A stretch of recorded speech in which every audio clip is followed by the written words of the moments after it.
Well, hello. How's it going, everyone? Jesse, I think you're the only person here. Um, Michael French is doing his blasting 100,000 sub live stream over on Patreon. I think it's just for Patreon. I don't think it's a listed YouTube video, but lots of people in the chat there. I've been watching since 5.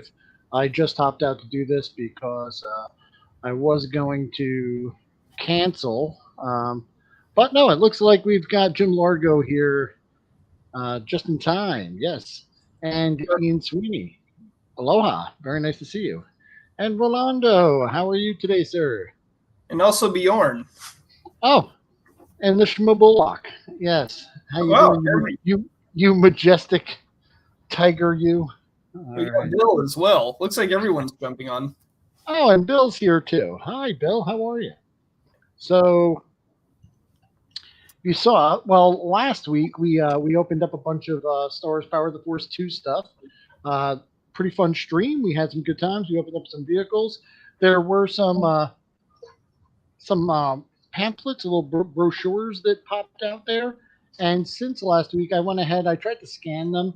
That didn't really work. So I just took pictures of them, and I put together a little slideshow so we can take a look at them in a little closer detail later on in the stream if you'd like.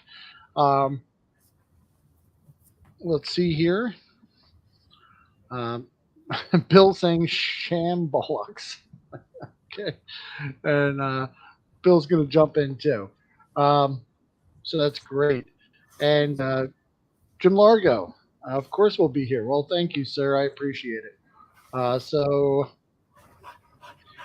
here's one thing I wanted to get out of the way before anyone says anything else, and that is today's stream is brought to you by Resurrection Toys, bringing your imagination back to life. Has this ever happened to you? I have no imagination. And Resurrection Toys shows up. We'll bring it back to life. And they rock and melt your face, bringing your imagination back to life. So yeah, those are cool figures. I have them all. I like the story with Cheezor.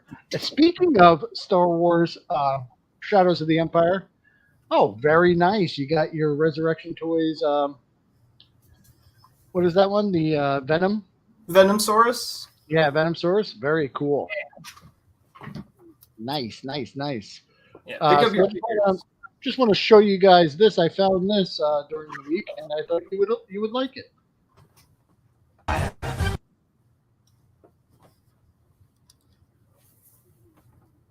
Prepare yourself for Star Wars Shadows of the Empire. The cruel crime lord Cheezor directs the carbonite capture of Han Solo and his imprisonment aboard bounty hunter Boba Fett's battle-ready Slave One. Now, Luke Skywalker goes undercover with Soldier of Fortune Dash Rendar as he rips through space in his battle-transforming Outrider. Can they stop Slave One in time? It's the ultimate ships for the ultimate battle. Dare to enter the shadows. Star Wars Shadows of the Empire. Pretty cool. Did that come through? Did you guys hear that all right? I just want to make sure I got it right. I did a couple test streams to test it. And yeah, I found those over on a YouTube channel. Someone compiled all of them. And just to give credit there, his name is... I lost it. Oh, boy. Anyway, I'll find it and just give him credit. He went and found all of them. There's like a 25-minute video of all the Power of the Force 2 commercials, including the micro play sets and the thing. I only pulled 3 out. I mean, I think I asked the question last week, did they advertise this? Well, they did. They advertised it heavily. So I'm not sure if I did see the advertisements and that's what drove me into the stores to buy the stuff, or if I just saw them in the stores and since, the thing, I just found them. So one of the first things, the questions I had was, what are your Star Wars Power of the Force 2 memories? Before we get into the opening, and I'll just, quickly state mine was, well, I don't really remember. I was a young adult. I was about 20 years old. So I saw them in the stores. I had adult salary, kid brain, and I just went nuts buying them all because I had kind of missed out on the vintage Star Wars stuff, and that was kind of hard to come by or expensive.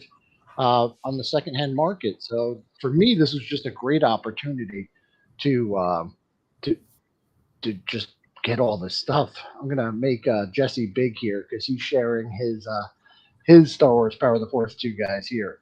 Yeah. So what will be interesting, because I think you said Bill is going to be. Oh, and there he is. And Hey, Bill is here. Welcome, Bill. How are you? Doing good. What's interesting about the stream is, so Bill was a collector when these were coming out. I was the kid getting these as presents and playing with them in my bedroom. Yep. So we got some different perspectives here about. Well, Yeah. let me Go ahead. Yeah. tell you about these particular figures here, Power of the Force 2. I was not a collector at the time. I mean, I had toys and I did buy toys, but when I bought these toys, I bought them so that me and my daughter could play with them. Oh, great. Yeah, I mean, I wasn't collecting them per se, but we were buying them so we could both play with them. And that's one of the reasons why she ended up with them, was because they stayed in her room when she was a kid. And when she got to be an adult and she came back to the house to get all her crap, that was part of the crap that she figured was hers. So she got all of it and took it. And I didn't complain. I mean, it pretty much was hers. Yeah. Yeah, I'm going to show you a commercial in a couple of minutes where these kids are just knocking them together. They're really having a good time. Boinky boink play is what you're supposed to do with your toys when you play with them, especially when you're a little kid. And Jim Largo had a question here. He said, where exactly did Shadow of the Empire fall in the main storyline? Obviously after Empire Strikes Back, but when exactly? I think that is exactly right. It was right after Empire Strikes Back, or even during and parallel to Empire Strikes Back. And in between that and Return of the Jedi. Yeah, it starts off, the main canon, it starts off during the Battle of Hoth with this boyo, who in that version of the story, he joined the rebels in the defense of Hoth. That Dash Rendar? Yeah. That is. And then there's a time skip. So over the course of the story, you are moving along post-Empire, going after AG-88 after Boba Fett, trying to get Han back, but also dealing with an additional threat with Zizor, who's trying to, get in between the Empire and the Rebellion. So it's a fairly expansive story. It wasn't just like one narrative, one short story. It covered a distance of time. So I think, since you just mentioned chasing down Boba Fett in IG-88, that we need to pop this guy open first. And in the vein of video games, which the video game came out with the N64, or it came out shortly after the N64 came out, those two boss battles were some of the most difficult boss battles in video games at that time. Boba Fett was just difficult. IG-88 was terrifying. But boy, I love these toys. They're great. Yeah, no, thank you. How about you guys in chat? Does anyone have any Star Wars Power of the Force 2 memories that they'd like to share? Well, Lack, you still working? Oh, well, thank you so much. Thank you for stopping by. I hope you could listen in.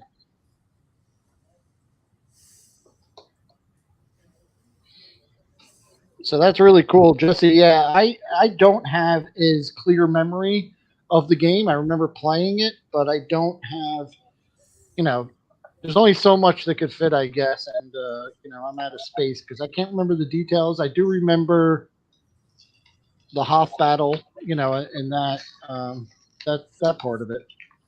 I kind of tried to cut this off here. Waxing Power of the Force 2 is #1 in his book. That's right. So yeah, definitely an underrated toy line in my opinion. Especially I think maybe it could also come from its sheer abundance at the time, and then it's being compared to its older brother, the original vintage toys. So I really butchered opening this card up, and I really love the card art on this. The purple just really pops. But here we've got the Shadows of the Empire comic book. Let me go ahead and make this big here. So you can see you got that swoop bike with the swoop trooper. I'm pretty sure I have one of those in a box still somewhere. I'm really hoping I find it. You got your characters, then and Dash Render's Outrider, which I can't find. I thought I had one, but I don't. I did look them up. They're only like I found them about $30-$40 on eBay for a loose complete. There's a lot of incomplete ones. Apparently that cockpit gimmick, the cockpit gets lost a lot. So. You know, I'm looking at it, and I just want to make sure I don't buy one that's, you know, inexpensive and it's incomplete, and then I wind up spending twice as much trying to find like the one part for it. I'd rather just get it complete and good to go, no hassle, you know.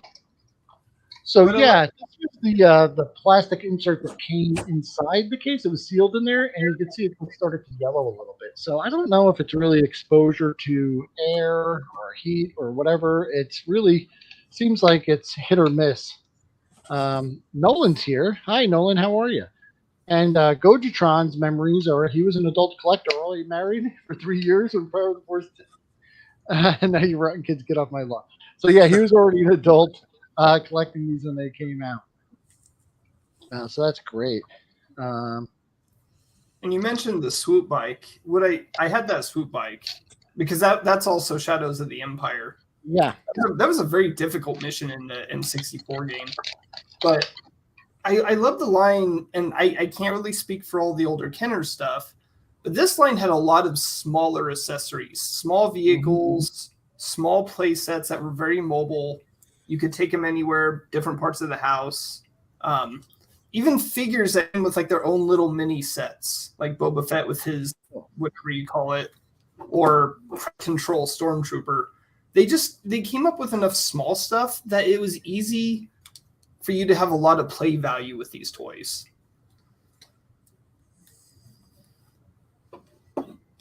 Yeah, definitely. And this Boba Fett looks like he's kind of toned down a little bit. He's not quite as buff as the original one, right? So I'm kind of liking that. And I love me some droids, and I love bounty hunter droids. Or basically any droid that's kind of like a psychopath.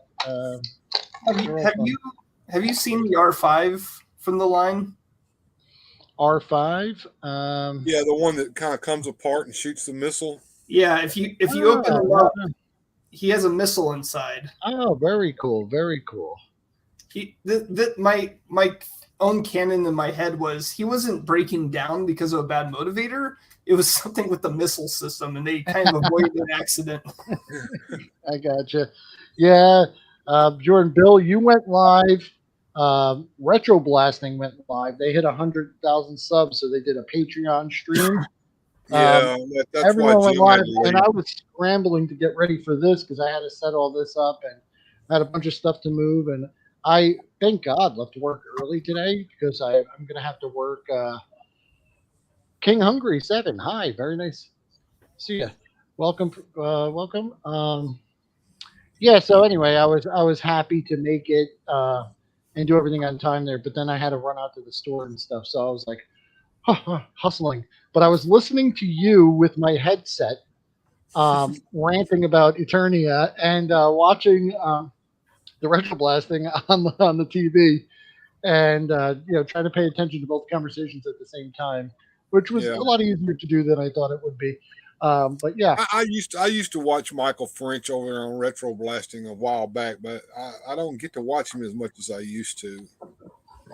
Yeah, well, I think the bigger YouTubers, when he puts a video out, they're less frequent than I guess in some of the other streamers. So you could always go back and catch up. But yeah, I usually catch them on Patreon before they go live with like that 24-hour access thing, and I'll see them. So I feel bad when they go live because you've watched them on Retro Blasting or like on Patreon. And I think, like I always feel like I should watch it again on YouTube. So like the algorithm picks it up or something, Yeah. You want to feed the algorithm. Yeah, That's I just always want to support. That's part of my problem with my channel right now. My subscriber count, used to grow about 25 or 30 a week, and now it's got down to about 2 or 3. Yeah. Ian Sweeney says he likes that Chewbacca and Bounty Hunter disguise. It's a very underrated figure. I love it. And I don't remember exactly where in the story that fit in, but and then just one other thing. Did everyone see the Shadows of the Empire commercial, or would you like to see it again? I'd love to see it again. I didn't get. I got on a little later. I'm going to run it one more time, and while I rip this package open. Prepare yourself for Star Wars, Shadows of the Empire. The cruel crime lord Shizor directs the carbonite capture of Han Solo and his imprisonment aboard bounty hunter Boba Fett's battle-ready Slave One. Now, Luke Skywalker goes undercover with Soldier of Fortune Dash Rendar as he rips through space in his battle-transforming Outrider. But can they stop Slave One in time? It's the ultimate ships for the ultimate battle. Dare to enter the shadows. Star Wars, Shadows of the Empire. It's so extreme. I love it. That's interesting. I've never seen that commercial, but I didn't know they made the commercial instead of Zizor. I always pronounced it Zizor. Yeah, I did too. So until I think I was reading up on him as I think I just read the Wikipedia article real quick, and unfortunately I stopped to watch the video, so you had to hear that crinkling. Sorry about that. So we've got a Darth Vader and Shizor. And I don't think Darth Vader's going to stand. He is standing. And then I don't know what this weapon is that Shizor comes with. It's a big cattle prod or something. A big stick. Yeah, cattle prod. Yeah. It's probably some kind of shocking or... cattle prod. Yeah. So I got a wonderful package from... so Goji-tron got his package from Rolo. Right. Cool. Congratulations, Goji. Goji, you gonna do a live stream opening on that one? He might. Speaking of Chewbacca, yes, let's open them up. Bounty Hunter disguise. Are you gonna open that up? All right. Oh yeah. I'm cutting into it right now, and we're gonna pop this guy open. And I gotta say, I think I just knocked everyone over. Boba Fett fell over. I'm probably going to wind up buying a couple dozen good stands for these guys. But I gotta say, the problem with Boba Fett is Sizer was holding the stick, and anytime you wave a stick around Boba Fett, he's going to go flying into something. Yeah. Yeah, right. and go down the Sarlacc's gullet. This axe that Chewbacca comes with, that's pretty wicked looking. That's a vibro axe, I believe, right? Yes. And the vibro blades or the vibro axes were like proto lightsabers, I guess, right? They like vibrated at such high frequency that they could like cut through steel like butter, or something like that. Yeah. I don't know. The idea was it wasn't that they were related to lightsabers. It was just a different type of technology to make blade weapons more effective. And I never really heard of it until I started playing the, not the MMO, but, oh no, I forgot the video game. Knights of the Old Republic. Yes, Knights of the Old Republic, and there were some very powerful ones there. So you can look at the detailing on this Chewbacca. He's in a bounty hunter disguise. I don't know who he's pretending to be, but he looks like he dyed his fur a little bit. He's wearing an eye patch. Even better yet, though, it's a cybernetic eye patch. He's got some armor pieces strapped on there. He's got that gun. And then in the back, there's really nice detailing. And he comes with this little kind of weird cape thing. And I don't know if these like half capes were just because Boba Fett had one. So it was like, it's a cool bounty hunter style, you know? Yeah. So they just threw it in there. Leia with her box disguise also has a little cape that you plug in. Yeah. And you know what? This Chewbacca here is a heavy figure. He is chunky. And I'm trying to get his feet right so he stands up. So that's great. That was a problem with all those figures that had those action poses at 5 points of articulation. It was hard to get them to stand right. Yep. So, Coach John, we did talk about you yesterday and decided that I'm having a Patreon with Marcos on Jim's Patreon to discuss your ideas. Oh, okay. So that was kind of just a direct message there. So much detail on that Chewie figure. Yeah, I'm really impressed with that. I think that's really great. With Shadows of the Empire, they were still doing beefy sculpts. Yeah, Gojitron, I looked at the the Boba Fett, which, it looks like they toned him down a little bit in this one. And this is just how he comes out of the package. He's already holding his blaster and everything. But the detail's nice. Are you saying that's not the same sculpt as the I don't think so. I think the other Boba Fett, and I might have him here. So let me just either prove myself a liar or confirm that right now, because I just opened him up recently. And now, actually, was that a different paint job on the Shadows of the Empire Boba Fett? It might be. Let me take a look here. I have got a whole bin here, right here, of recent Star Wars figures I opened up, and I know one of them was a original. Oh no, maybe they're the same. I'm sorry, I am wrong. So this is the Shadows of the Empire, and this is the original one out of the red card package there. So no, they looks like they did do a little bit of different paint on him, on the cape and maybe on the Wookiee scalp. Yeah, the gloves are less detailed on this one, and they have like the red on that one. Mm-hmm. The pouch is painted on this one, the original, and not on the 2-pack. But yeah, there's some differences, but no, he's more detail on the I guess he was beefy though. I thought they toned him down a little bit for this, but I was wrong. Well, I think Shadows of the Empire still had the same beefy sculpts. Yeah, and yeah, Darth Vader's looking pretty small over here too. But I'll tell you who's not beefy. IG-88 just keeps his figure nice and slim there.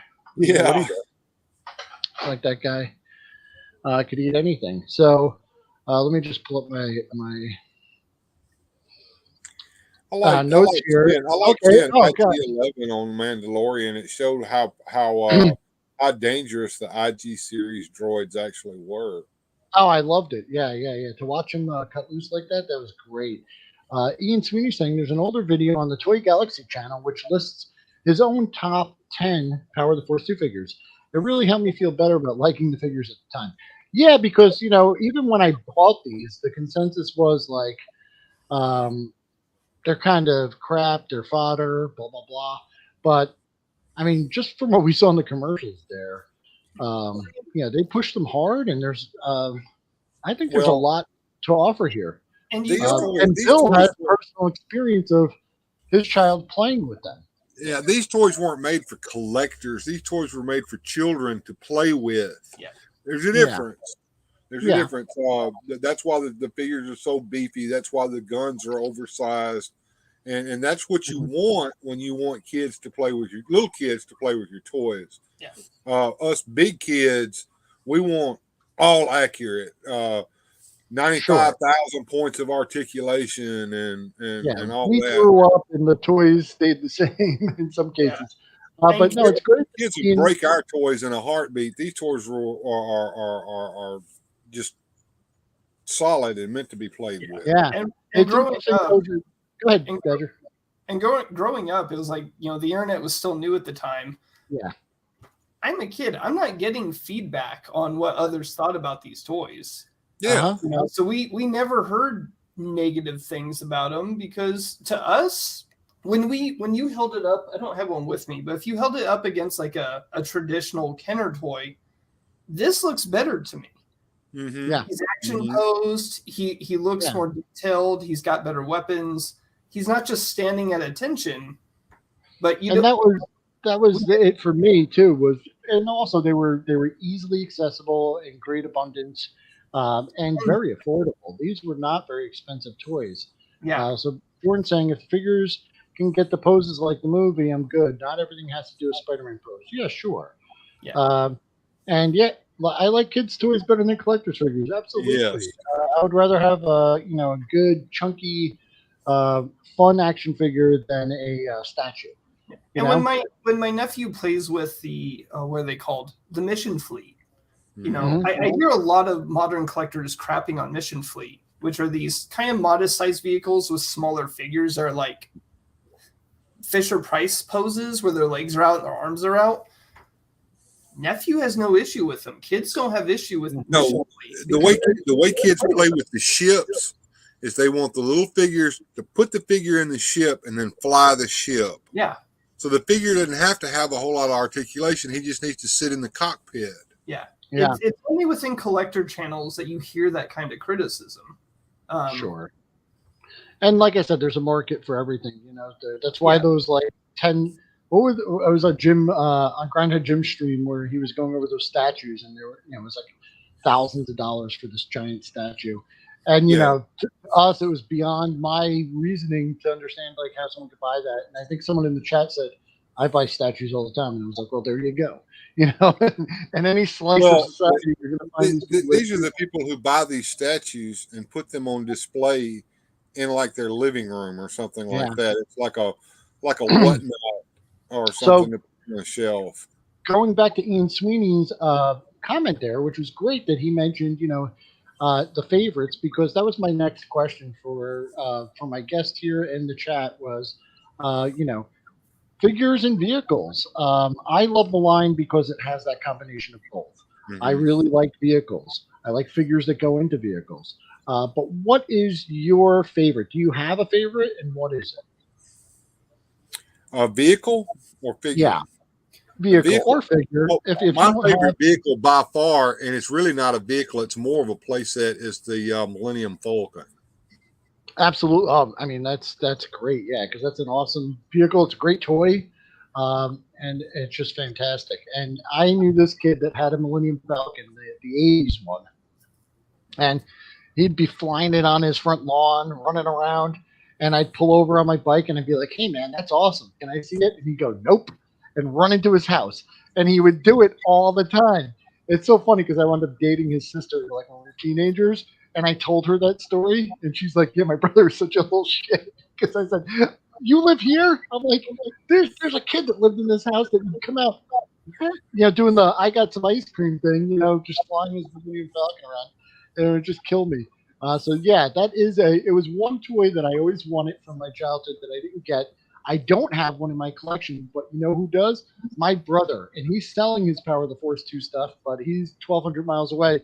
But I've already told him, do not sell that Millennium Falcon. I will pay you whatever market, fair market value for it. Do not sell it. Because he kind of jumped on the bandwagon when I was collecting and started buying some stuff up. But not nearly as much as I did, but he got a couple pieces here and there.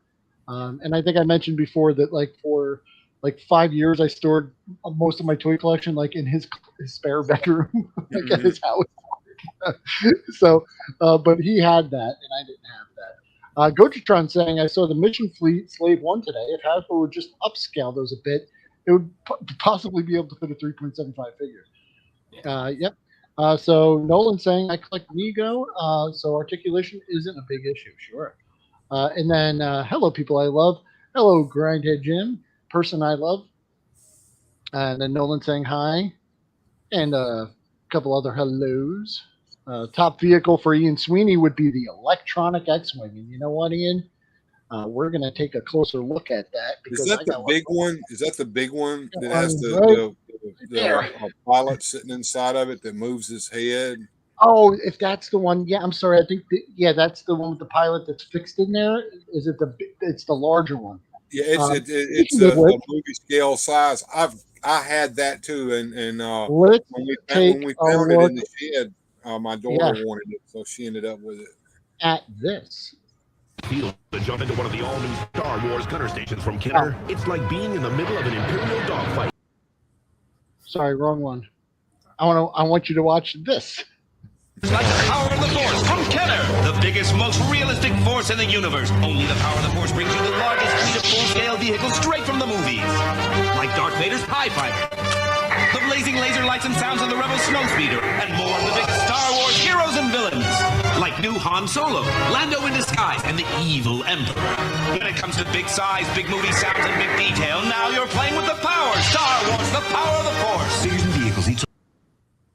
I like that the Darth Vader TIE Fighter actually looked like Darth Vader's TIE Fighter instead of regular TIE Fighter. I'm sorry, I watched 25 minutes of 30-second to 1 minute commercials yesterday, kind of skimming through it. And there may be some that I thought I had one for the now larger and more extreme.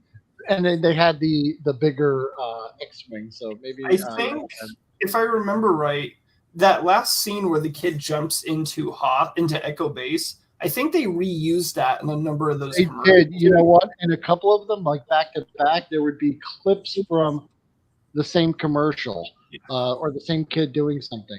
And you know, also every kid in my school had the jacket over the shirt. It was.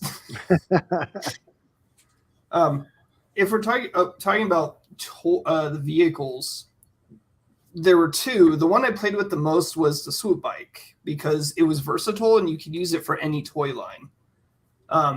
But later I got the AT-AT and that changed my play style from like moving around the house to staying within the bedroom.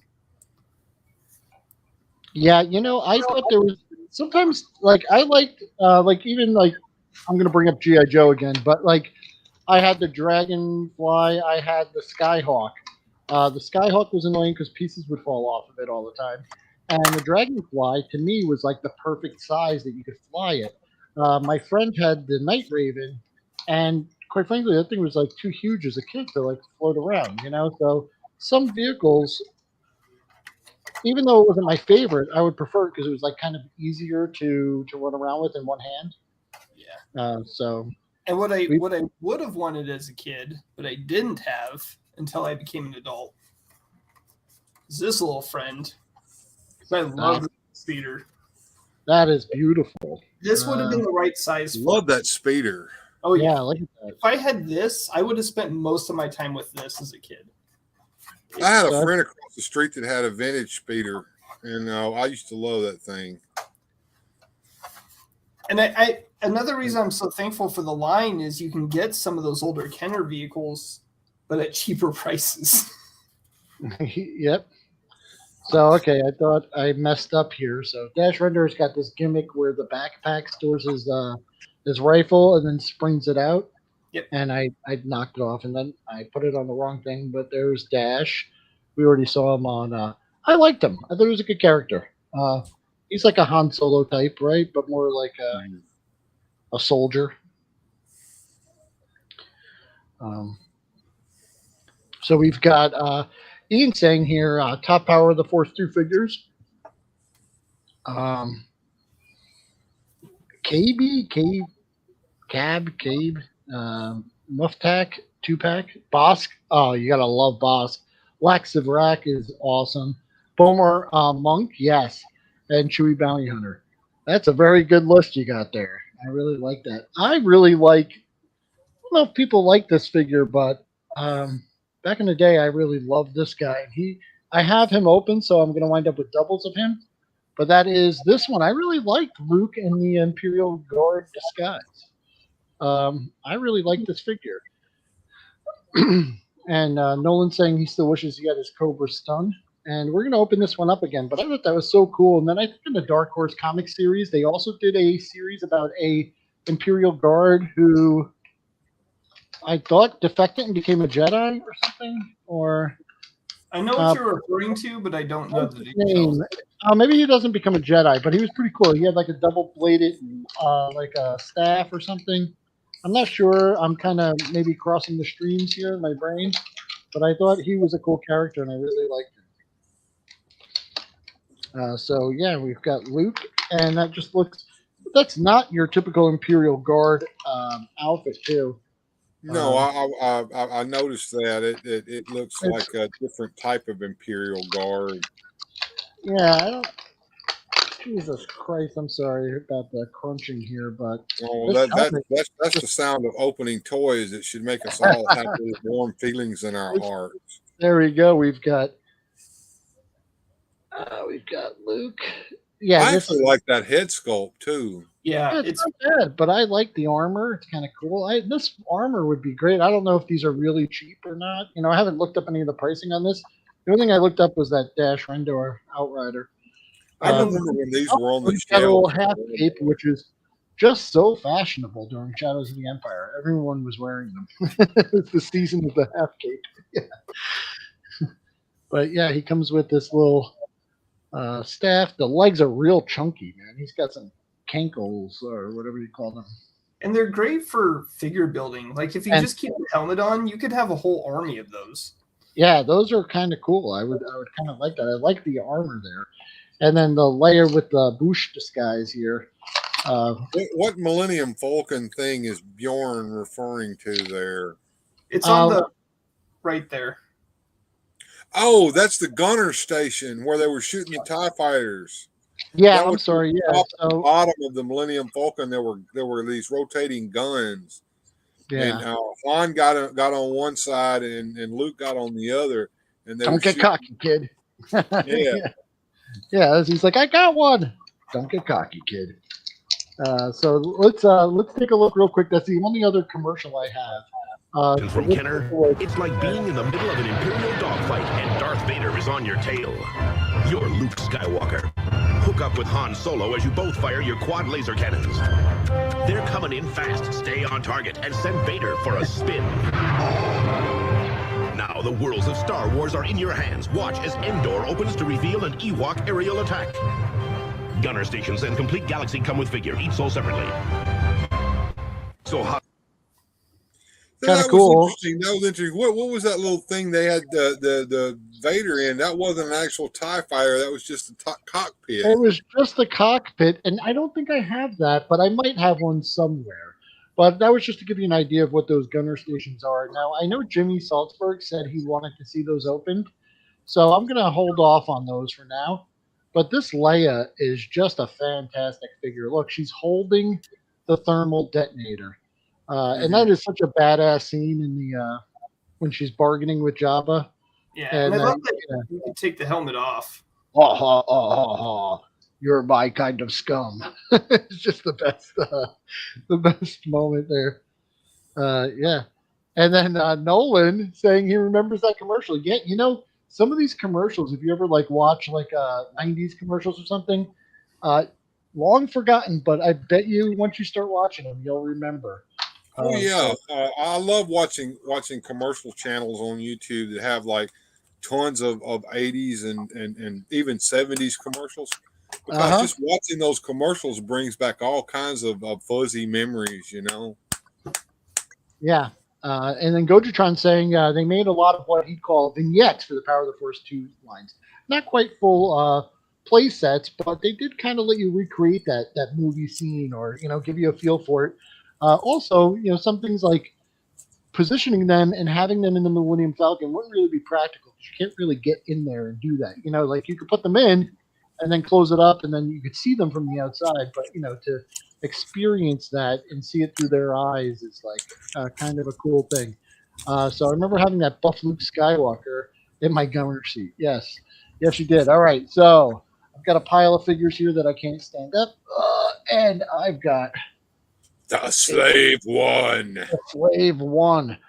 So that's going to take a second to and see, I like the paint job on that better than I did do the vintage Slave One. Yeah. So as I open these up, I have a question for the chat. Do any of you guys have your, besides what your vehicles, your favorites were, but storage and display of your Star Wars Power of the Force stuff? What are you guys doing to display them? Do you guys have any comments? Do you want to show anything? In the meantime, I'm going to start popping this open. Well, I display mine. I can't bring the camera close enough, but I have a 90s shelf. I see that. So everything I have on the desk goes in that empty corner, but then it goes right next to all my 90s toys that I have. So it's kind of the nostalgia shelf. I thought you were asking about how we displayed them as kids, and I was going to say, you could definitely tell me that. Well, it's easy. My dad was in carpenter, so he built me a big toy chest, and all the toys just went in the chest. Yeah, I had a big box in my room, and everything just piled up in the box, and you'd have to dig through everything to find something. And these weren't going to break, so it's just toss them in. Yeah, that's because they were designed for kids to play with, not for grown-ups. Some of them might be under the bed, but yeah. And that's interesting, because I was watching Jim the other day. He had I guess a Valaverse figure, and he accidentally bumped it, and it fell on the floor, and now the foot got all loose on it.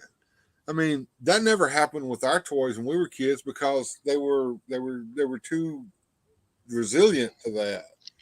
I think that's also an issue though of upscaling and articulation. It is. There's no articulation because it's not just Valaverse. Anything Hasbro, anything Mattel. When you have so many moving parts, there's going to be wear and tear. There's going to be factory defects. There's no factory defects when they're 5 POA. That's right. Yeah. Even these old Toy Biz figures. I mean, you could knock them around and they were fine. Fire spray.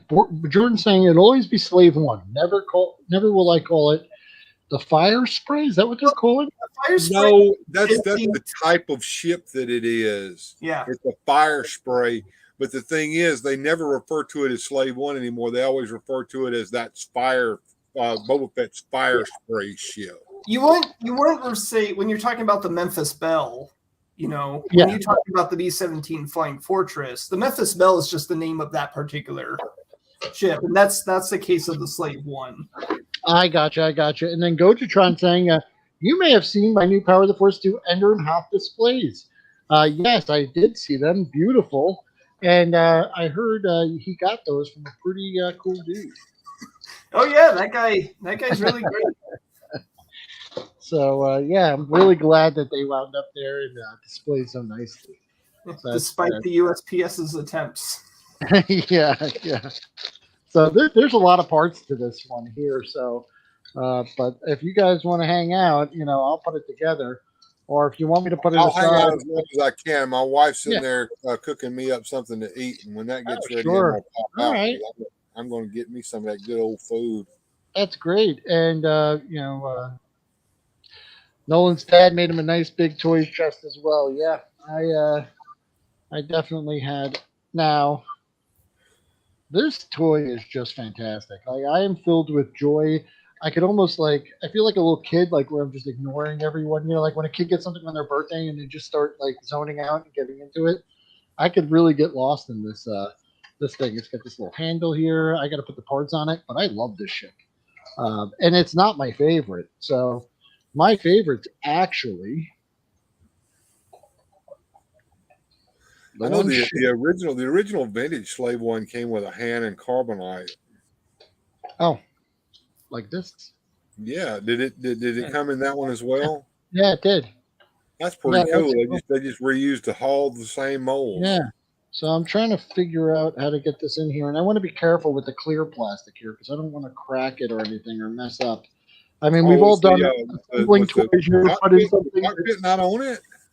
Yeah, something that's tabbed in, and then you tab it in, and you realize you had to put something else in, so then you got to try and get the tabs out. And then I hate that. It's actually not too many pieces here. We just got a couple wings, and the paint job on it, I think, is really nice. I'm pretty sure ones were mostly just white. Together, my old Slave One, but of course the memory cheats. Someone may have put it together for me to put it out for Christmas. Did your folks do that for you, Jesse? Did they put your toys together while you were asleep and then put them on display under the Christmas tree? When I was young, very young, they put together the TMNT sewer playset. But as I got older, I was very much the one who would put things together. So they stopped doing that. They were just like, you take that box in your room, you do what you need to do. And I was just like, yeah, let's do this. But I do remember the TMNT sewer playset being put together with all the figures on it. And it was pretty fun. Oh, Ian Sweeney got the vintage collection, Navarro playset. And actually, I had that one. I set it up with a bunch of weirdos and took pictures of it on Instagram. But yeah, it's a nice little set. And, if I had that set, I would intentionally get the Major Bren. What's his name? Bren Durlin. Oh, I can't remember his name. The Cheers actor from Empire. Mm. I would get that figure in the vintage collection and put him behind the cantina. Oh yeah. Oh, Johnny Sorensen's in the house. Hey, Johnny, how are you? Never had playsets as a kid. Always wanted the TMNT one. Yes, that's very cool. But yeah, the paint details on this are really great. This ship does not look like it's just a a toy. Look at the rust and the detail there. This side Ron panel, Ratzenberger. you could see Yeah, in there. that's the actor's name. I think that Oh, the yeah. character was Bren Derlin or something like that. I can't remember. Yeah, Cliff. Yeah. He also played a rebel soldier, didn't he? On Hop. That's who I'm referring to. Yeah. Now it's ringing a bell. I thought I really couldn't think for a second, but I'm assembling this, listening, and doing. But he is they did make him for not the current vintage collection, but the one later in like the early 2000s. So you can get that figure. And I was thinking of just picking him up for like $14 off eBay and just putting him behind like a little fake bar that I would get like cardboard or something. Hold on, let's hover over the Sarlacc pit. We got to kiss the Sarlacc. Looking for his armor. Oh yeah. Remember that scene from Boba Fett? Yeah. It was in the Boba Fett series. The book of Boba Fett. Yeah, it was just one of the worst. Instead of that epic pose and that statue where he was fighting the Sarlacc and shooting his jetpack to come out, he crawls out with no armor. Oh no, he goes back later though, looking for his armor. Yeah, and, I remember that. They show him like hovering upside down, like over the Sarlacc pit. It was just such an unnecessary and kind of silly scene. But anyway, it would have been fine if it was like 10 seconds long and he just flew over, hovered down to look it in the eyes and be like, "You're going down." Yeah. That's all he had to do. He didn't need to do all the other stuff, but I'll digress. James Salzberg here. Hi, Jimmy. How are you? He said, John Ratzenberger. And Morgan says, Ratzenberger. And Ratzenberger. And Cliff. Yeah, Ian goes for a good answer, just Cliff. He was Ham in Toy Story. He was Cliff. We know who he was. He was also in House. Oh, no, or was it House or House 2? I forget which one. But he was in one of them. But he played the electrician. They carried like a cutlass in his toolbox. I want that Black Series figure. Yeah. And guys, since James Salzberg is here, I do want to play this one again for him, and that is the Gunner Station commercial, because he did want to see those. Star Wars Expanded Universe. You're being chased by the Empire on the all-new speeder bike. Slam on the air brakes and let them have it. Now you're in the Rebel Air Speeder. Attack wings locked, missile fired, AT-AT burned. Vehicles come with figure, each sold separately from Kenner. So how does it feel to jump into one of the all-new Star Wars gunner stations from Kenner? It's like being in the middle of an Imperial dogfight and Darth Vader is on your tail. You're Luke Skywalker. Hook up with Han Solo as you both fire your quad laser cannons. They're coming in fast. Stay on target and send Vader for a spin. Now the worlds of Star Wars are in your hands. Watch as Endor opens to reveal an Ewok aerial attack. Gunner stations and complete galaxy come with figure, each sold separately.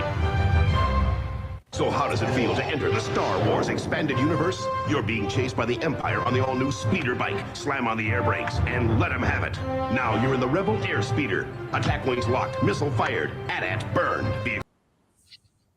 AT-AT burned. That's great. So yeah, that's the gunner station, and then yeah, the you have the air speeder. Beautiful vehicle. I have an entire air speeder collection. Oh, great. It's my favorite ship in the line. Yeah. Well, I honestly, the Y-Wing is, but there's not that many Y-Wing variants. So the speeder is my second favorite. Oh, I should have put that inside, but I didn't. Okay. So I know that that's RB saying, do a quick Wilhelm scream while I'm here. Yes. So remember Cool Toy commercials? I miss those. Yeah, I know. And how did he not remember crawling out of the pit with his armor on? Sorry, Disney writers. I mean, to be honest, I'll wake up and forget what clothes I wore the night before. Sure. And if you have a bunch of different people working on these series and the way that they kind of they run these guys into the ground too, I hear the working conditions aren't great, but I know someone, I think it was Ian, said he wanted to see, or that was his favorite. So I was thinking we'd open up this electronic X-Wing. X-Wing fighter that looks Yeah. just like the one I had when I was a kid.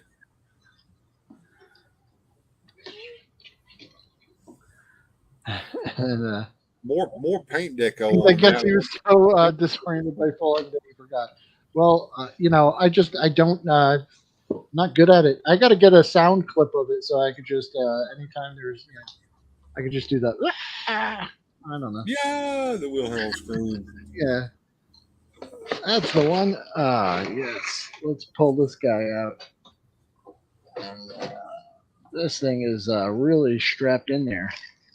Oh, this thing's got missiles. It's fantastic. And I think R2 looks like it's molded into the plastic, so you don't have to.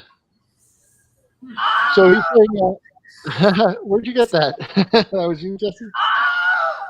There it is. Yes. Very good. Yes, Bill. Oh, that was Bill. All right. Yeah, Bill, how'd you get the Oh, I just looked it up on YouTube. The okay. scream sound effect is about 3 seconds long. Hey, Bill, Yeah. could you give us one more? One more Wilhelm scream. Here we go. Yeah. Oh, I'm sorry. I should have been big in you for that one. I should have got you nice and big on there. But yeah, so I mean, I know some of these are not the scale, like the vehicle wise, but you got to remember, like a kid had to run around. Salzburg says the X-Wing uses the Palatoy nose mold. So is the Palatoy nose mold different from the U.S. nose mold? Good question. And I think, and then RB, way to go. Nice one, lads. Yep. Sorry, I sort of disappointed, but that's why I have friends. So yes. Yes, R2 is the activator for the S-foils.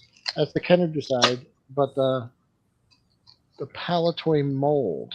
So what I'm understanding here is Palatoy like licensed the molds from. Okay, no light. The Palatoy mold didn't have the LED light in the nose cone. Okay.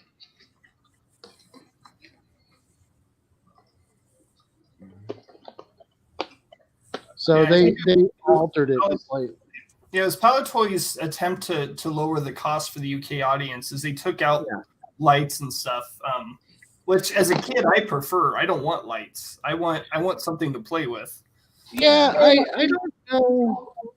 Well, I never the other thing was the X-Wing never shot a laser out of its nose cone. No, the lasers were on the wings. Maybe they were referring to the torpedoes, but those still came out of the side of the fuselage. But maybe that's what they were trying to reference. I don't think Kenner cared. They were just trying to make some action feature to stick in the toy. Which is, just growing up in a rural mountain town, you can't get batteries. So it's like, don't give batteries to kids who live in rural areas. He liked my problem as a kid, I always left the batteries in there too long and they corroded it. Yeah. Salzburg saying he liked the lights and buzzers. He had fun with those. So that's cool. Here we've got the X-Wing. I think I need some parts. I'm missing some parts. Let me pull Toy Cam back up here. I'm sorry about that. Jesse, I wasn't doing that to you on purpose, like grinded you and put you on the spot. And scene. All right, guys, I got a jet. It was fun, man. I'll see y'all next time. Oh, thank you so much, Bill. I appreciate having you here. Sorry about that Eternia fiasco. It's all right. We'll see y'all later. You seem pretty steamed. Yep. All right, man. I'll talk to you soon. That was funny. My problem to Bill, even as an adult, yes. Leaving those batteries in there. No lights. So these clip on, I guess, and they could also come off. They clip on there pretty securely. I don't know if you could see, but they just tab right on there. So I guess these are probably parts that are lost easily since they don't permanently fix there. And then there's a lot of decals for this thing, which, I wouldn't bore the hell out of you guys with plugging these decals. But I've never actually, I've owned this thing for years, and I've never actually played with an X-Wing toy, any X-Wing toy. I mean, I've seen them, but I've never played with one. And it seems so stupid, so long overdue to open these up. We've got landing gear, fantastic. Is there rear landing gear? I don't see. There should be one in the behind the nose, and then 2 under the engines. No, I got 0, unless that's a part that I'm supposed to stick on there, because I see the one under the nose. I flipped that down. Oh, I guess it just rests right on those. Oh, okay. So they didn't sculpt any for that specific toy. No, because it sits flat once I put it Okay. down like that. So I guess it just sits like that, which is, it's not too bad because it displays nicely. But they give you that nice paint job on there, the dirt and everything. That detail looks really nice. R2 doesn't really, I don't know what the light up sounds and stuff are, but I'll get batteries for it and get them going and maybe just post that over on Instagram. But, I don't mind that. Look at that. Look at that battle damage on that paint app. That's really nice. And then, putting the decals on it. But, yeah, if you were to pick one of these up, I don't know if they're affordable. Probably, though, right? I would imagine they're pretty readily available. And that's good detail you pointed out on the fuselage, that black strip, because that's where the protons torpedoes launch. So that's scorching. That's scorching from the torpedoes being fired out of the ship. And there's there's a little button on the bottom there. I'm probably not operating it correctly, but yeah, really cool. I really like it. Yeah. I appreciate that they reused a lot of these old molds because it's the only way that I'd be able to collect any of these ships. And then Salzburg saying it really sounds good. I can't wait. I can't wait to get that. The burn details mimic the movie. Yeah, they really did seem to go really in there and look to please, back in the day there. The T-16 Skyhopper is a cool concept vehicle, but I don't know if that's something someone wants to see right away, but I'd like to get these gunner stations open and take a look at these if you guys like. And I know James did. Quick question. Open the wings. Oh, Ian, thank you. So you press the droid down and you pop the wings open. Let me do that again. So stupid. But yeah. Lock S foils in attack position.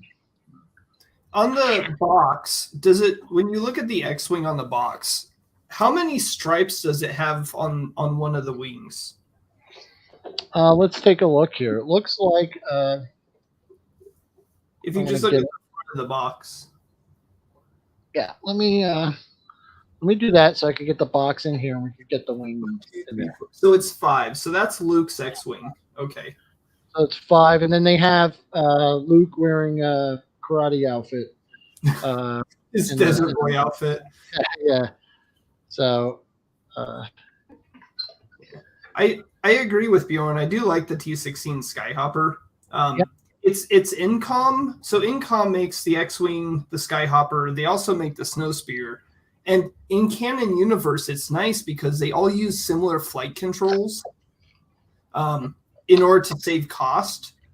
Kind of like how Subaru, every vehicle of the Subaru, the engine and everything's the same, but the car's different. And it makes it easy for Luke to jump from a Skyhopper into an X-Wing because a lot of the flight controls remain the same.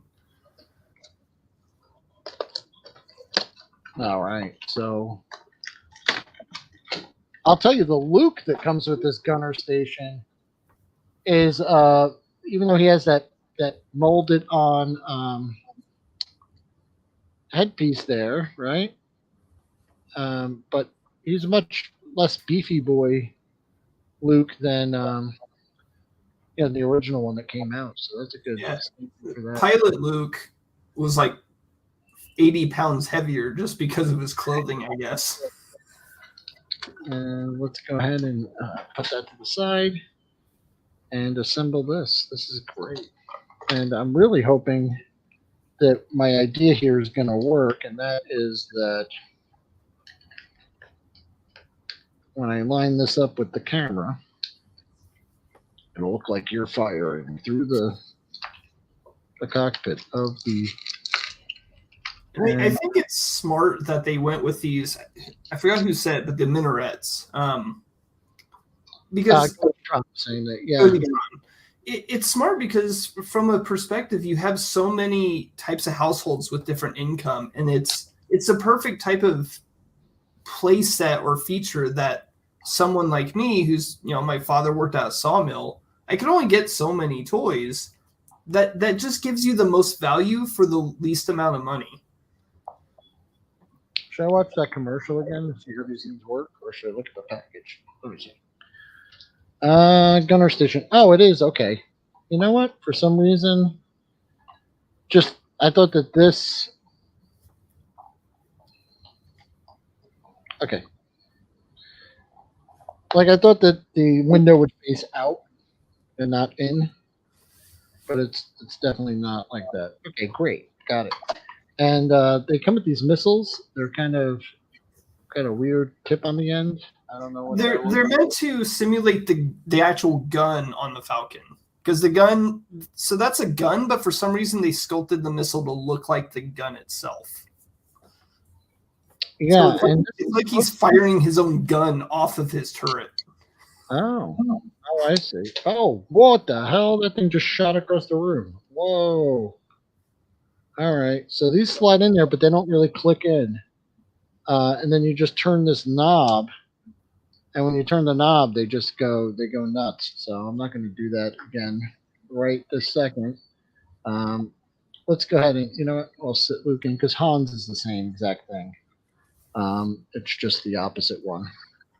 So I could save time by just setting this up and giving you we'll shoot the, okay, so fitting him into the seat with his articulation is not exactly perfect there. And let me just show you how that looks. He kind of goes in there and everything kind of lines up right. I think you could sit him down maybe a little more. No, that's about as good as it gets.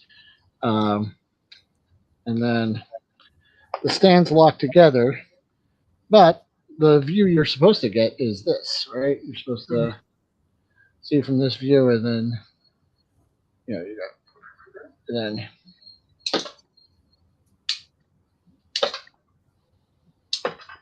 nice. There you go. So yeah, kind of cool. I think that's a lot of fun though, as a kid. And then even just for, if you want to display these on a shelf, or you can incorporate these kind of blaster turrets into just about any diorama piece if you wanted to too, and they'd look pretty cool, with any soldier in them. And what's nice about it, it's so minimal. You could take off like the window piece, and it could just be another defensive position on any of your play sets. Yeah. It's pretty cool. So hey, we've got, at least they're not Nerf, yeah. And Rolo, and they love the spring-loaded missiles, yeah. Bomb missiles. Definitely a fun toy. I think it's great. And I'm gonna look through my packages and see if I have that Darth Vader, because that seemed pretty cool too. Just having that cockpit, that might be fun for even just to get a camera behind it or something and run around having some fun. That might be a good time. So let's see what else I got here. Last time we were on the stream, I got some catalogs. And would you guys be interested in kind of taking a trip down memory lane and going through some slides? And after that, I'd be happy to open up the T-16 or the Naboo fighter if you guys like. But I think we should take a look at these. So I'll point out real quick, James Salzberg says Hasbro loves them spring-loaded missiles. Yeah. Hasbro, Galoob, Kenner with Jurassic Park, everything in the 90s. Terminator, Last Action Hero, everything had missiles. All right, so I'm going to go full screen on this. See them. Let me just make sure I'm on slide. I think I'm on the right side. This is the first page. This is the one that came with the green speeder from episode 2. Oh, the Naboo speeder from episode 1. Oh, I'm sorry. It was hers right there. Zam Wessel, Bounty Hunter. It was Zam Wessel. That one. Okay. It's a changeling. Then you got Padme with Arena Escape. She's got the chain around her neck and the breakaway pillar with quick draw action. These all had some kind of like a action. I mean, Mace Windu's going nuts right there. Look at that. That is, and you know what? I opened up recently. I had the Jango Fett, and I remember that being a spoiler because when you open up the package, his head is just a magnet and it comes right off. And I think people were. And then you've got Obi-Wan with the Coruscant chase scene, so that's pretty cool. So let's go ahead. We're going backwards here, I think, with these. So then we've got these force flipping attack. The courageous Jedi Knight fights for his life in the Genosian arena. Right again, count. And then, is that a water force power attack? No, that was just a thing you would stick in there, and then, right, it would like a missile or something. On which one? On the Mace Windu over here, he's got like a thing coming out of his sleeve. Yeah. So what Mace is trying to tell you, everyone, is make sure you spay and neuter your droids. He's hitting him right in the droid dick. So, I'm sorry, I'm going backwards here. So the next one is great because I remember these, but the way they have them out of the box, these were the 7-inch Force Unleashed figures, powerful sculptures of Star Wars characters in some of their most electrifying moments. Jango Fett and Boba Fett. Jango Fett looks cool, but Boba Fett just looks like he's yelling and hiding behind his dad, which is a little weird. I mean, Darth Maul there, is he doing a handstand and then also whipping out some force? I don't remember him doing that in the movie. That's not his most electrifying moment. He didn't. This is like a pose from Avatar: The Last Airbender. Yeah, and Anakin there just trouncing that droid and dual wielding there. So he was Jordan saying he was never a fan of these Unleashed figures. And then Salzburg saying Nerd Zoic has a great figure about going to Midnight Madness Star Wars in either King of Prussia or Langhorn. That's I would like to see that because I've got a not Midnight Madness because I don't think the mall was allowing us to open at midnight, but we opened early the next day. So yeah, mall doing a spot of ballet there. Yep. And then Radical Toys, Adam dropped in to say hello. Will, thank you very much. It's nice to have you here. So let's go ahead and move on to those Unleashed statues. I don't think they sold well. So then we've got a Jango Fett slave one, and looking at it, I just wanted to compare the paint. It looks like the same toy, obviously, but that blue and it's much cleaner in this one. Boba Fett's slave one looks like. It's been through the ringer a little bit there. So that's cool. I liked these kind of these Jedi Starfighters. I told you I recently rewatched episodes 1 and 2. Just kind of put them on as I was going to sleep. And I would say some of these ships are kind of cool. I like these. What do you guys think? Well, it's interesting because the ship never did that in the films. That's toyetic. Oh, okay. And it reminds me a lot of Star Fox, the way that the R-Wings would go into all flight mode. But I think it looks, as a kid, I would be totally into that. Yeah, I like it. And I like it in the fact that you could also use it just for other toy lines. It looks like it's just a kind of, a cool starfighter. So that's pretty neat. So let's go here. Oh, and then here we had... Oh, there was a commercial I wish I got. It had all the episode 1 board games that came out around the time, and they all sucked. And the commercial makes them sound like so cool. There's a Battle for Naboo like board game where you like use like little catapults and like launch balls at like cardboard standing things. It's so lame. But the Jedi Decks, the complete Star Wars universe in the palm of your hand. Electronic Index is the ultimate Star Wars resource guide. It also includes an organizer, trivia games, and more. Man, we wonder where the smartphone came from. There you go, guys. And then this one is great. Does anyone have this R2? This is a state-of-the-art functional droid companion, walks, talks, and responds to your commands. Navigates to find you. Recognizes more than 30 phrases. Dances, sings, and play games. Has extendable arm that can carry up to a 12-ounce can. So this was totally meant to get you beer. And much more. The modern ones, if you haven't seen them, it doesn't hand you a beer. It's just that it has a refrigerator built in, and it just brings the little fridge up to you. Hey, that works for me. That's pretty cool. And then I think this is an exclusive offer. You could join the Hasbro Attack of the Clones holiday toys in July. This is some kind of thing, and you could call.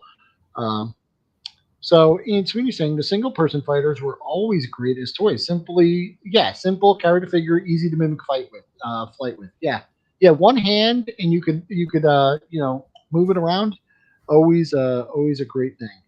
The big ships are great, but like the Naboo Royal Starship, for example, it's a play set more than a ship you could play with. So then here we have the next catalog, and this is back to the Power of the Force. So we've got hulking Chewbacca up there, Han Solo and Hoth here. We got ripped Dagobah Luke and swole Vader. The TIE Fighter pilot also, which I hope I have somewhere. Then Yoda, Tusken Raiders, C-3PO, and then a little list here too, where it lists all the other characters that you can get. So that's pretty fun. Do you have ripped? Let me see. James Salzberg, please let me know if you received your box. I saw it wasn't delivered today, but I'll get you this week. Yep, he's keeping an eye out for that. I mean, I got to tell you, it looks like Luke with his shirt ripped open like that, and his chest out on this skiff. He's looking for a little more than power converters when he goes to Tashi Station in this thing. Yeah, he's looking to get something else. I don't know. He's also known as Eternia Luke. Yeah. I remember these.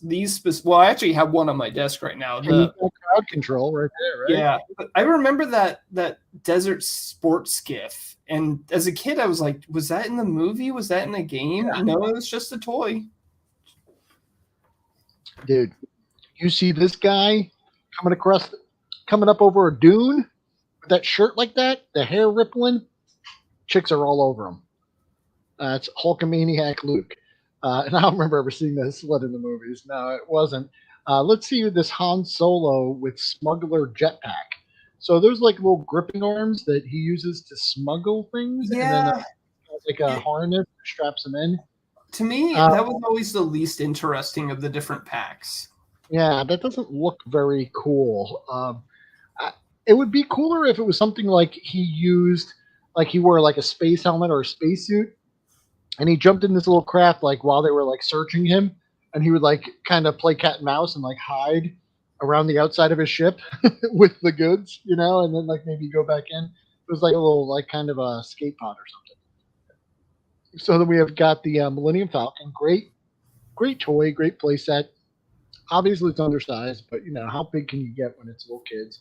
Imperial speeder bike, Rebel snow speeder, fantastic toy, and the X-Wing fighter. We just saw that, and yeah, that's a great one with electronic sounds. Can't wait to get the batteries in that and try it out. It's like Christmas morning for me.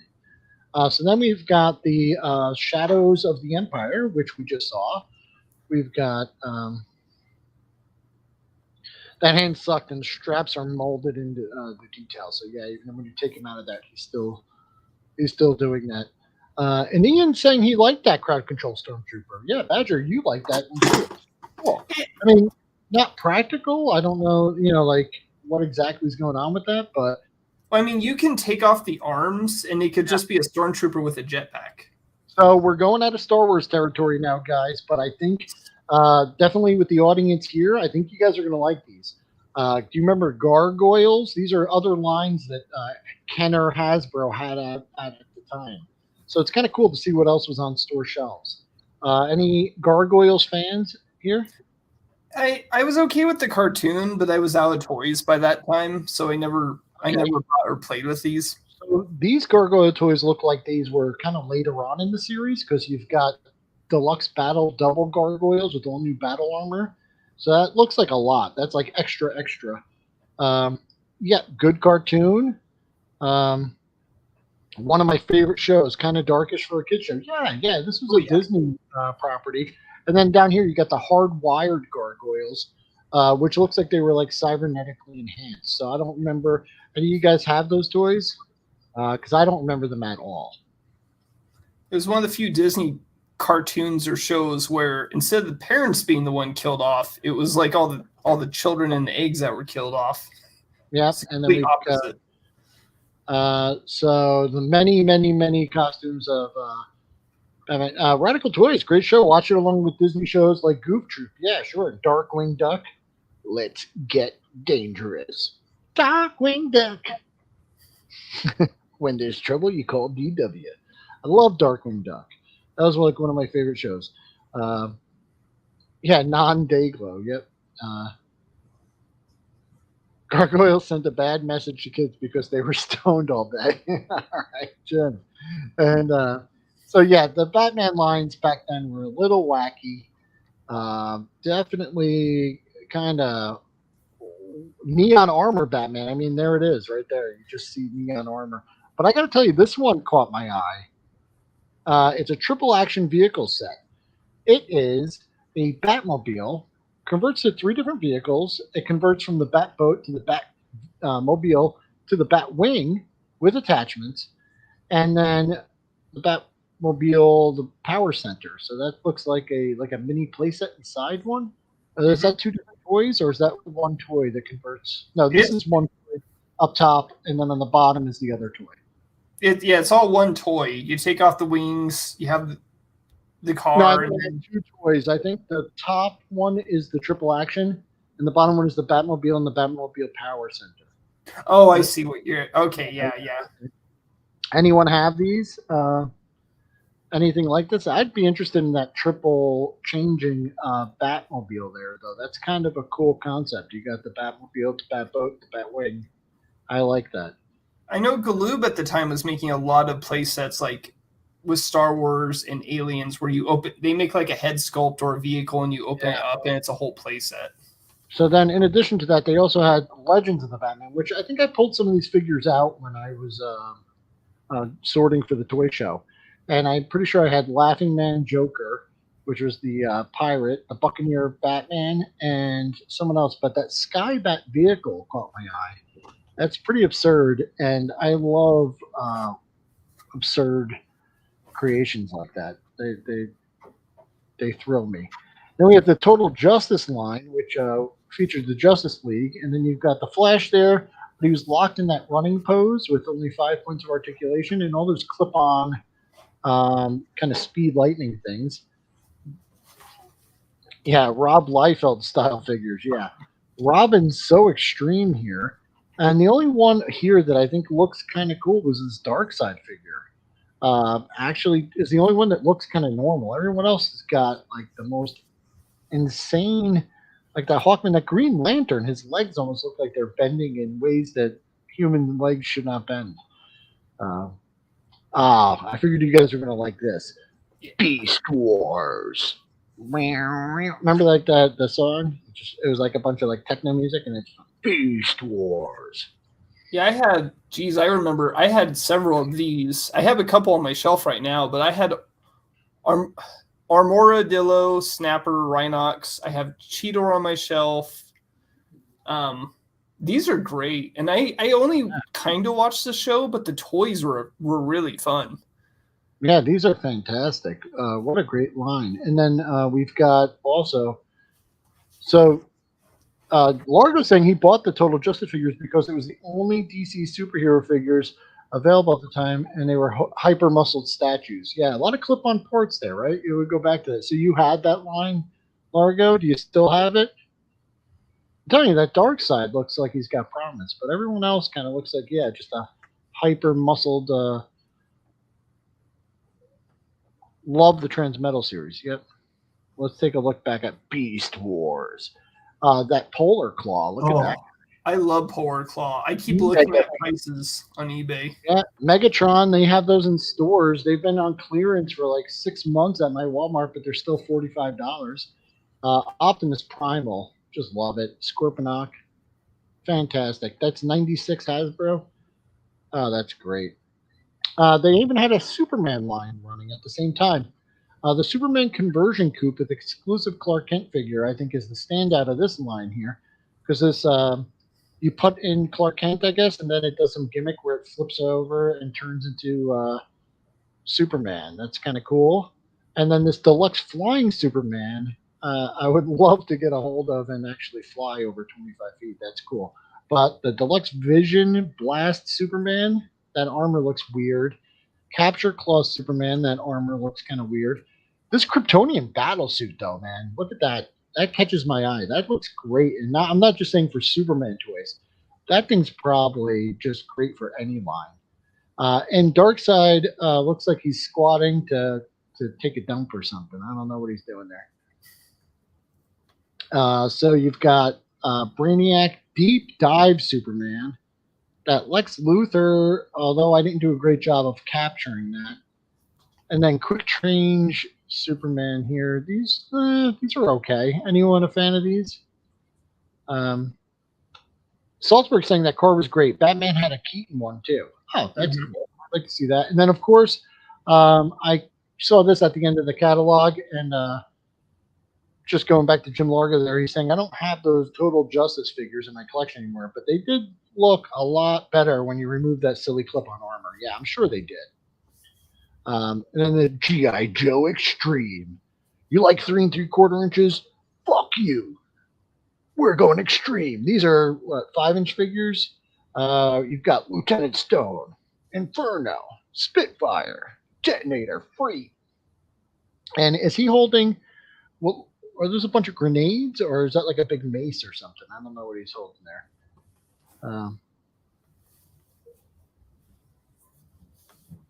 Oh, yeah? They redid that Superman, the flying gimmick. That's kind of cool. So then we've got Action Man. This came out in the mid-90s. They did a swimmer, scuba diver, snowboard raider, tiger strike, power arm ninja, karate combat, Dr. X with toxic gut. Is that what that says? He has a toxic gut? Yeah. Yeah. Monster. G.I. Joe Extreme definitely had a very McFarlane style to them. Extreme sculpts with no articulation. Who needs articulation when you have extreme? Someone say Tiger. And he has all those Action Man figures, toys, action figures.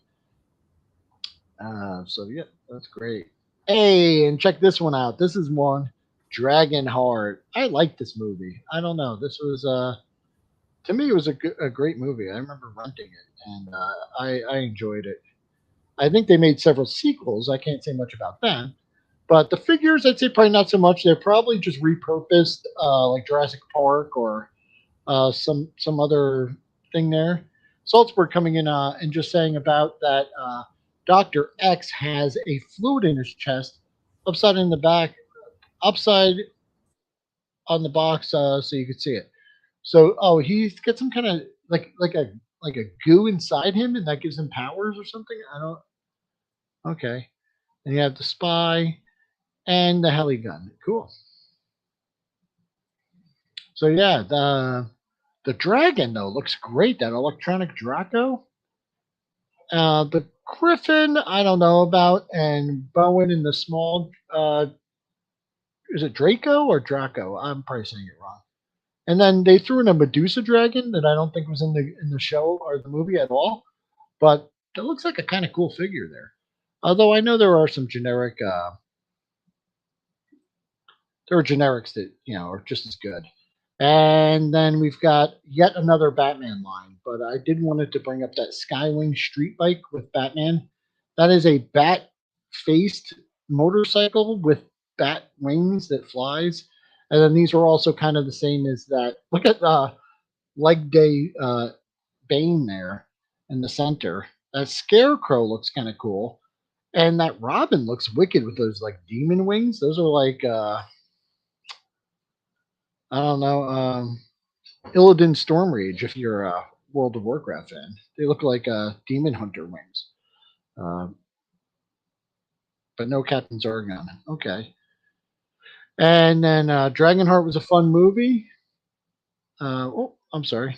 Dragonheart was a fun movie. The sequel sucked, yes. And yeah, great figure. So once again, this Ice Glow Bat Hammer, that's a really nice paint job on that, huh? I don't know. It's real shiny. Robin's Redbird Cycle, the Batgirl's Ice Strike Circle, Sonic Batmobile, and then the regular Batmobile. Looks kind of cool. These are the Batman and Robin line. And then this Wayne Manor Batcave compound is like a kind of trifold type of playset. Kind of interesting. Yeah, I think they made like 5 variants of that playset because I had it for the Batman Returns line when it was brown and gray, and they've used it for like 4 or 5 different sets. Yeah, they did. So yeah, so that's that. That's the pamphlets that came with it. I hope you guys enjoyed it. Some interesting things there. Just saw some things that you kind of forgot existed or you never saw before. So they're definitely pretty interesting. Is that a badger? What is that? No, it's a Beast War armadillo. Oh, okay. And the best thing about him for kids, you take off his back legs because they're the weapons. You flip up the tail, and he's done. Oh, nice. Yes. Easy transformer. Yes, easy transforming is, and just to give you an idea, let me go ahead and am I hitting the right one? This is the cover to that thing. And then you look at how many are Batman. There's 1, 2, 3, 4, right? 4 different Batman lines, and then all these 5 different Batman lines. And then you've got everything else, including like Nerf, which I skipped the Nerf guns. If you guys wanted to see those, and then there was Tonka trucks and XRC and stuff, but I skipped the trucks and things because I was also running out of time. I was kind of scrambling because everyone went live today, and I was like, I gotta get this stuff done. So yeah, that was pretty cool. Let's take a look, guys. Do you want to see anything else or what, guys? It's up to you. I'm good to go. How you guys doing? Everyone having fun?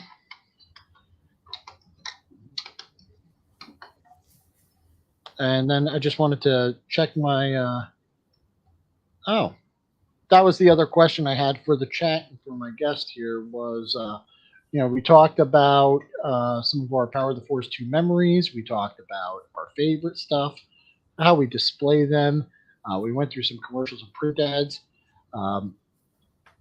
What are some of the vintage and or modern? This could even be out of the last series here. What are some vehicles you wish were made into toys but never were? Can you think of any? And T16? Sure. I'll go ahead and open that up. And then, the last days of Kenner before the Hasbro hostile takeover. Yes. I mean, it would have been cool because, they did Shadows of the Empire. But, if I grab it here. At least Galoob did it. But, if we're talking expanded universe, they could have done the E-Wing. Oh, very nice. Yeah. That would have been cool. And it's great because it comes with a... Oh, I don't have it in here. Okay, Ian's going to take off. It's 1:30 where he is, so he's going to call it quits. Hey, thank you so much, Ian, for coming in. I really appreciate you hanging out with us tonight. Thank you so much. And if you want to catch the rest later on, you're more than welcome to. But it's great having you. Thank you. And then everyone's saying goodnight. So, yeah, that's great. Was the Cloud Car ever made? The 2-pod one? Yes, I believe it was.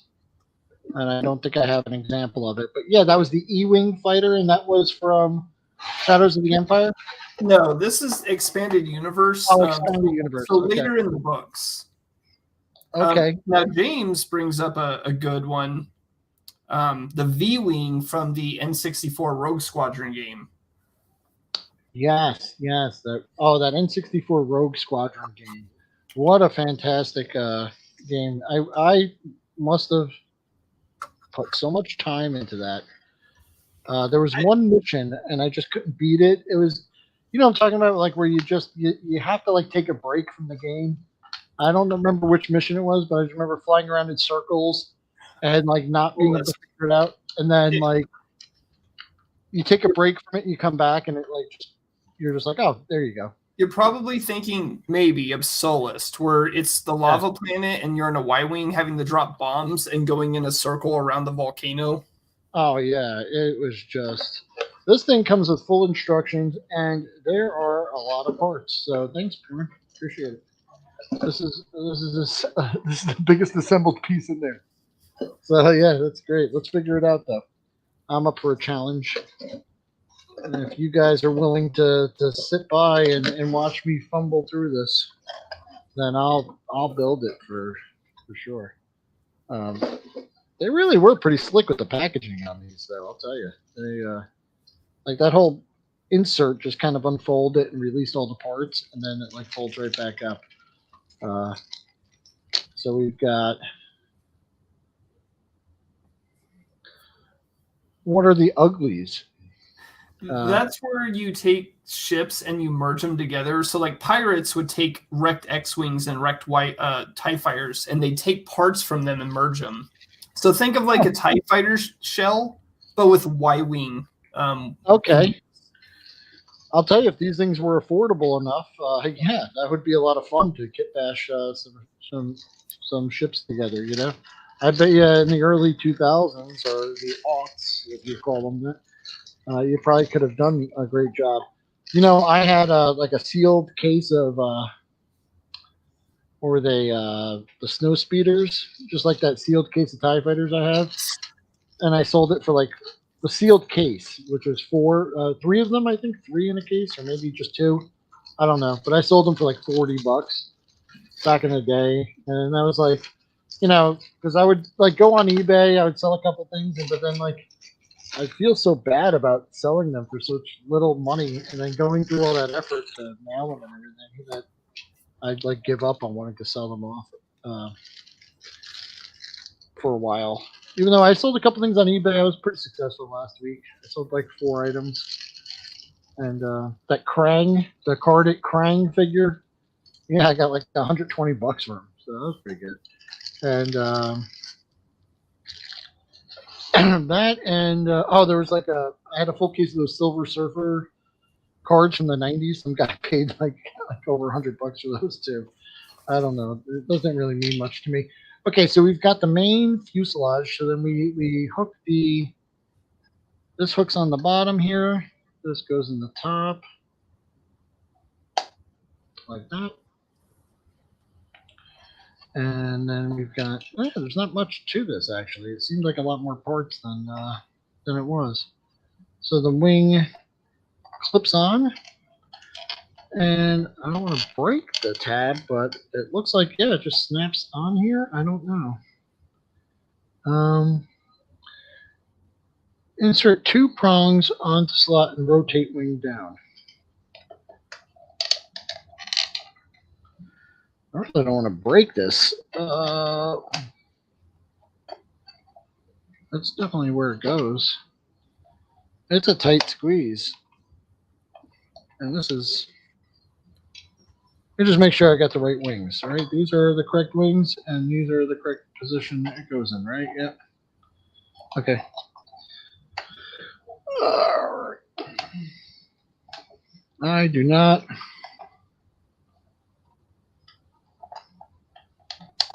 You ever fly one of these, like in? You do, and I know you did in the original Rogue Squadron game. It was one of the special missions after you beat the main campaign. There were a couple of extra missions, and I'm pretty sure you do in the later games as well. I just didn't play the later ones very often. Yeah. No, it's great because I mean this is a vehicle based completely on just one line in the movie, right? Yeah, well, and he also had the toy, like almost the same as the toy you had. He was just swinging it around.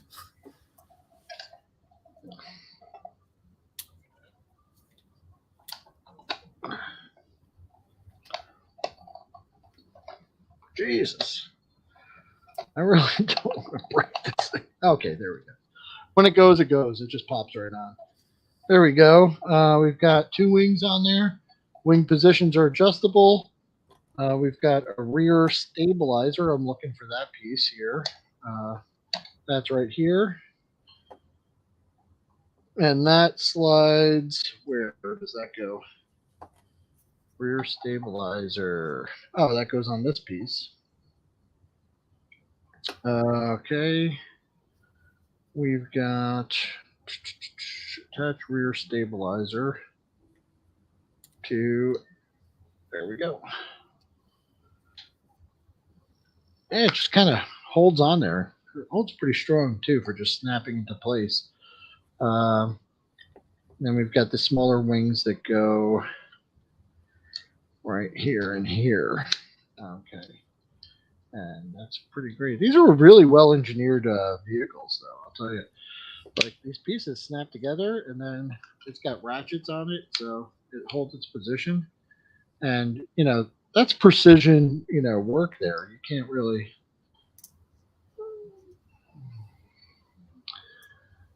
Yeah, you can add and see in the... If Luke has a model, you can see in the rear and the background, which I did not know until I had the toys. And then you can't unsee it. Yeah.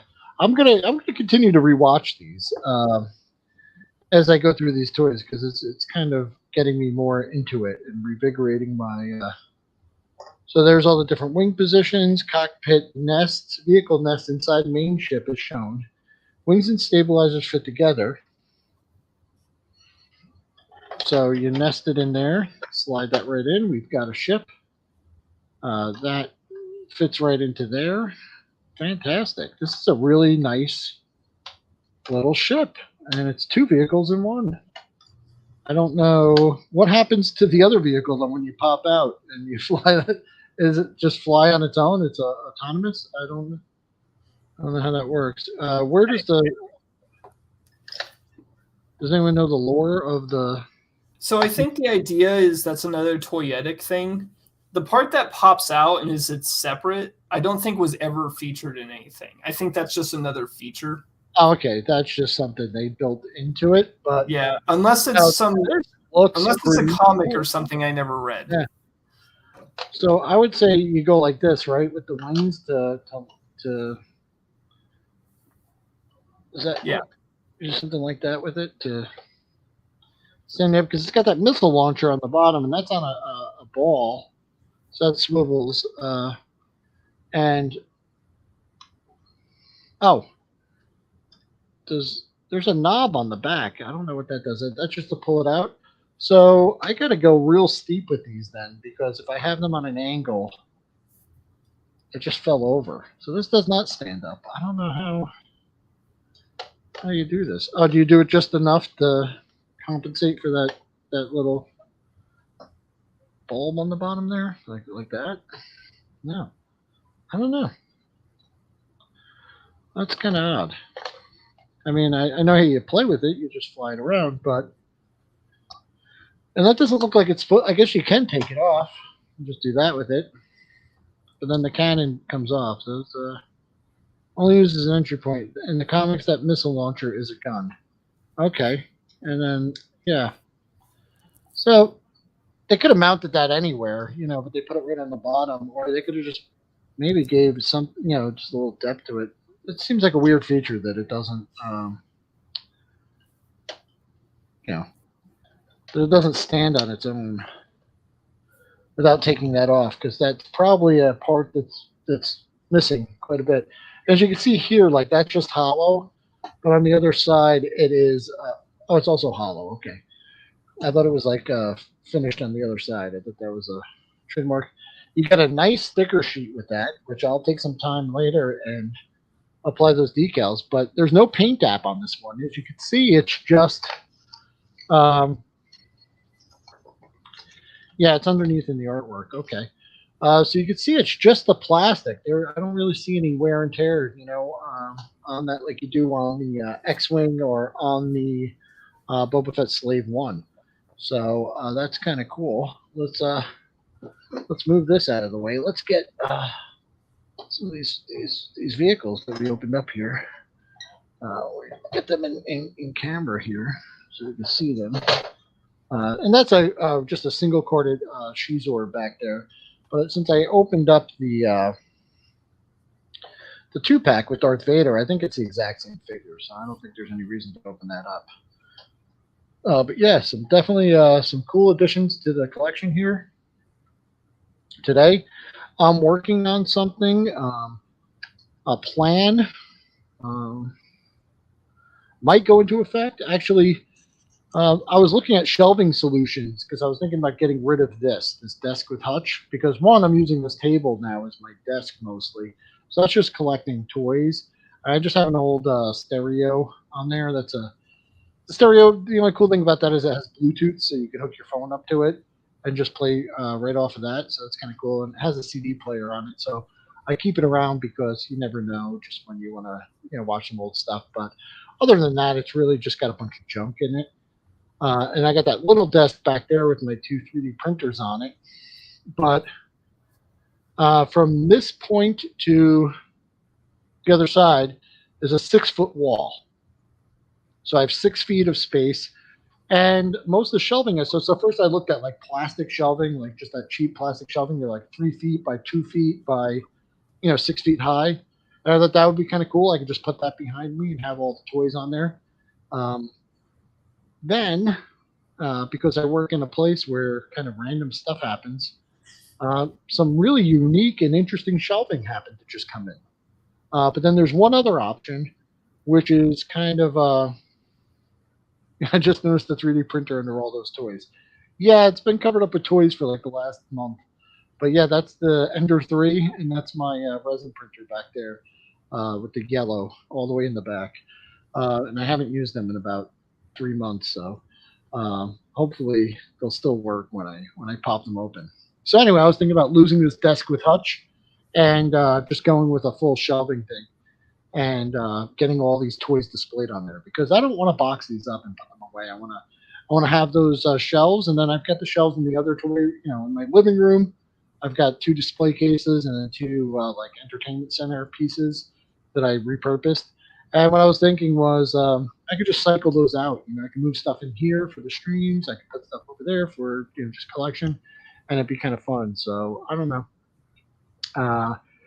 if that'd be a fun stream to do or something. But because I'm really not sure where to go next with this. I like just hanging out and talking toys. So we don't really necessarily ever have to be doing anything. But it's really up to you. James, it, man. He had a 24 feet of gondola shelving, which is like that retail shelving. Oh my God, that must have been beautiful, James. I was telling actually Michael French from Retro Blasting, we were at the toy show. He was like, "What the hell are you doing with all those 90s toys?" And I said, "Well, actually, these things just sit in a storage unit. When I was single and I had my first apartment, I had bought pegboard and pegs from the hardware store, and I hung them around my entire room and had action figures everywhere. My walls all looked like an action figure store, a toy store. And that was, for a couple of years I had that. And, it was really fun. I would love to live in a store. just my entire house is a store. I have like a bedroom and a kitchen, but then just the rest of my house is just like toy store aisles. I can just walk down them. I'd love it.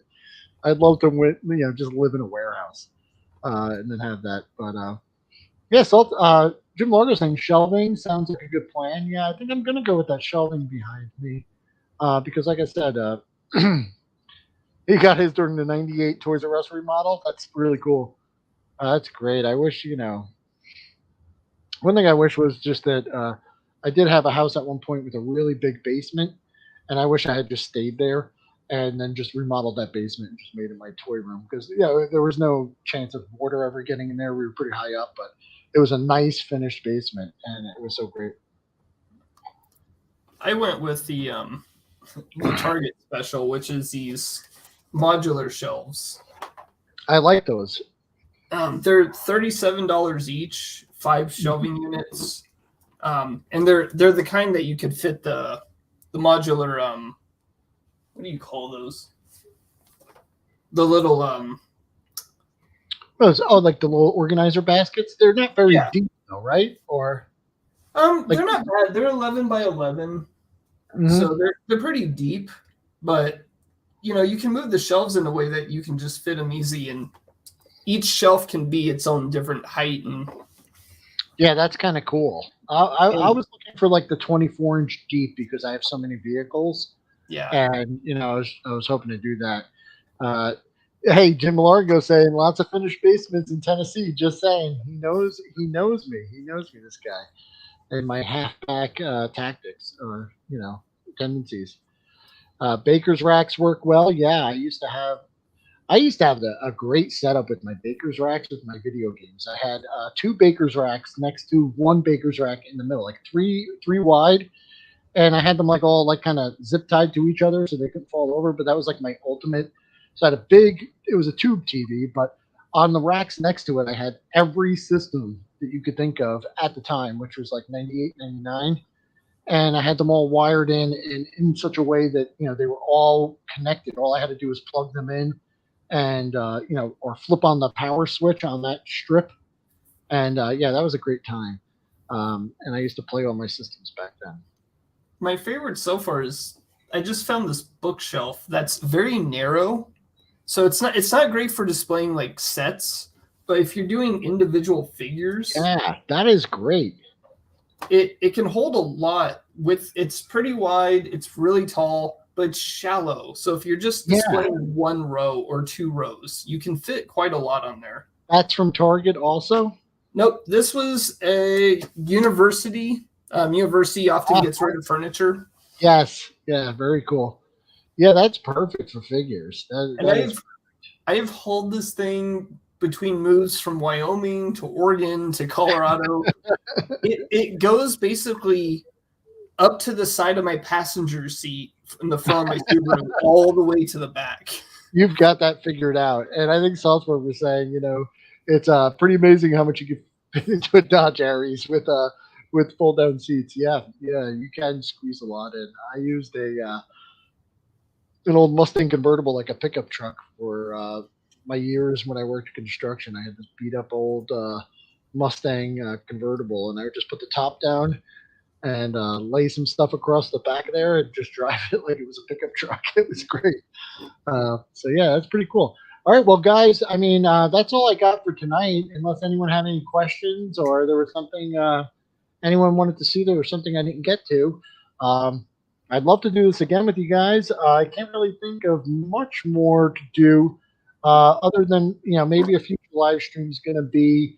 I might get a wireless mic or something that clips on. I might be setting these up as a live stream in a future one by next week. I might. But yeah, Salzburg saying great stream.